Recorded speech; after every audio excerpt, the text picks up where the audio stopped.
নমস্কার বন্ধুরা, চলে এলাম আবারও একটি নতুন ভিডিও নিয়ে। আমার বাড়ির পাশেই হয়েছিল ডাঁটা গাছ, আর সেই ডাঁটা গাছের ফুলগুলিকেই দেখো আমি শুকিয়ে নিয়েছি।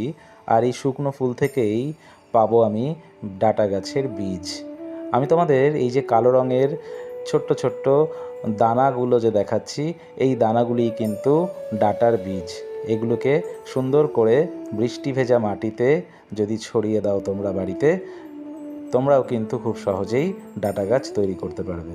তো আমি এই নরম মাটিতে ডাঁটার বীজ ছড়িয়ে দিলাম, আর এর ওপর দিয়ে দিয়ে দেবো সামান্য কোকোপিট। কোকোপিটের আবরণে কিন্তু বেশ ময়েশ্চার থাকবে মাটিতে, আর ডাঁটার বীজগুলি খুব সহজেই কিন্তু গাছে পরিণত হবে। মোটামুটি দিন 10 সময় লাগবে। দিন 10 পর এখান থেকেই কিন্তু ডাঁটার চারা তৈরি হয়ে যাবে। আর ডাঁটার চারা তৈরি হয়ে গেলে সেই ভিডিও কিন্তু আমি তোমাদের সাথে খুব শিগগিরই শেয়ার করব। ভিডিওটি কেমন লাগলো কমেন্টে জানিও। ভালো লাগলে একটি লাইক করে উৎসাহ দিও।